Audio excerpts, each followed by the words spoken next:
kailangan po dyan ng welding machine, welcome pong muli dito sa ating YouTube channel at Facebook page, Diskarte Pinoy TV. Mga kadiskarte, kung kailangan po ninyo ang welding machine na matibay, quality at maaasahan, ito po yung ating welding machine. Fujima Japan. Sa halagang 5,200 lang po, meron na po kayong 250 amperes na welding machine. Ang kagandahan po nito, inverter na po siya. Samahan niyo po ako ha. Videoan po natin ang mga pa-order sa atin sa araw na ito. Baka sakali pong meron kayong magustuhan, pwede po kayong mag-message po sa atin. Eto, samahan niyo po ako ha. Ito po yung order po sa atin sa Bawang, La Union, welding machine, 300 amperes. Ito po, Henaro Guerrero. Ayan, available din po sa atin ang 300 amperes ha. Pagka 300 amperes po ang o-orderin po ninyo, mas malakas kaysa sa 250 amperes, ito po ay nagkakahalaga ng 5,500. Kung 250 amperes, ang presyo lang po sa atin yan ay 5,200. Ito po yung mga pa-order sa atin, puro 300 amperes. Mamaya, video natin yung 250 amperes. Sunod po natin, papadala naman po natin sa Kamiling Tarlac, Margaret Yadaw. Ito po yung inyong 300 amperes.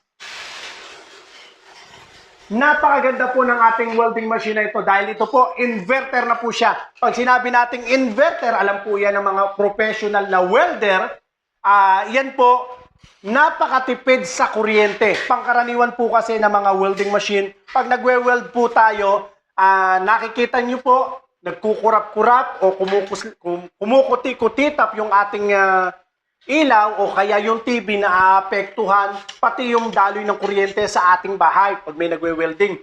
Pero ito po, hindi mo mararamdaman dahil napakatipid po niya sa kuryente pero malakas po yan tumunaw ng welding rod. Sapat na sapat po yan pagka tayo ay magwe-welding. Kung sakasakaling may nasira sa ating mga bahay, kagaya ng nasira yung gate, nasira yung pintong bakal, o kaya ay yung bintana, kulungan ng mga aso, kulungan ng mga baboy, pwede namang tayo po ang mag-welding po niyan. Pwede nating pag-practicean. Malay ninyo, matuto po tayo mag-welding.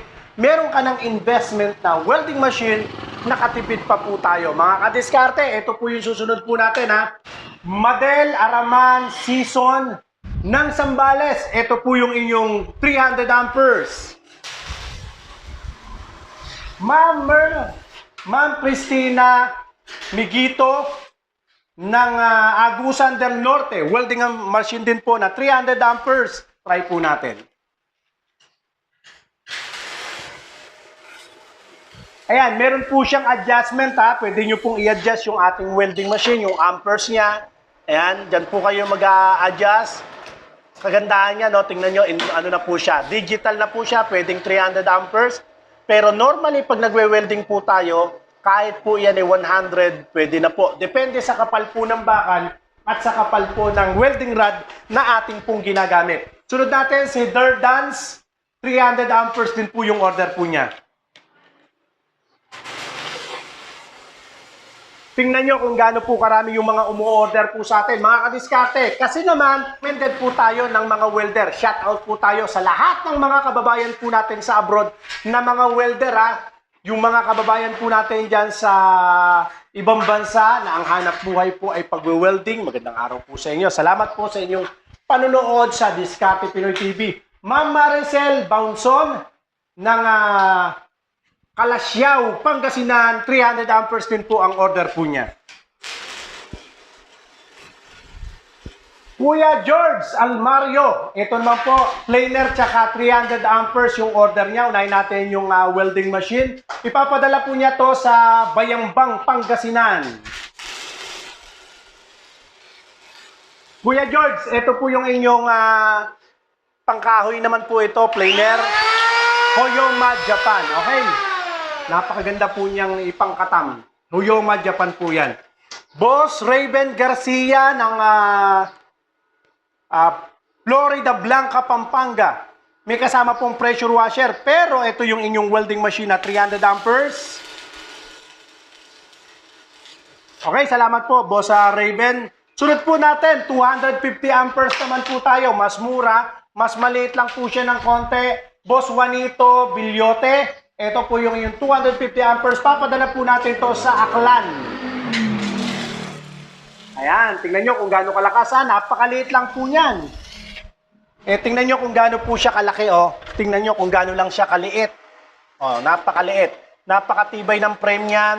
Meron po siyang exhaust sa likod para hindi masyadong mag-init. Tapos yung kanyang amperes, pwede nyo i-adjust. Sunod po natin, Boss Nathaniel Binas ng Calamba City. Yan, 250 amperes. Okay. Mga kadiskarte, kung nagustuhan po ninyo yung ating welding machine, pwede po kayong mag-order pa po niyan. Ito pong mga tinesting natin, testing lang po yan. Kasi bago po namin ipaship, tinetesting muna natin para makatiyak po tayong walang factory defect. Kahit online yung ating transaction, ay sinisigurado po natin pagdating dyan, working o umaandar ha. Mga kadiskarte, pwede po kayong mag-text sa atin sa ating cellphone number na naka-flash po dyan sa inyong screen. Pwede rin kayong mag-message sa ating pong Facebook page o kaya ay mag-comment sa ating pong YouTube channel. Isama ko na lang po ito ha sa mga pa-order po sa atin. Ignition coil, boss Ma'am Jocelyn ng Pangasinan, Adelpha na water pump attachment, Hummingbird gearhead po na 26x9 tsaka 28x9. Ito, mga pyesa lang po ito ng grass cutter. Inard o Scala rice harvester attachment. At shoutout din tayo sa mga kababayan po natin na nasa USA. Ito po, especially kay Boss Raymond Buason ng San Francisco, California. Magandang araw po sa inyo dyan ha. Maraming salamat po sa lahat ng nagsi-order sa araw na ito. Ingatan nawa po kayo ng Panginoon. God bless po.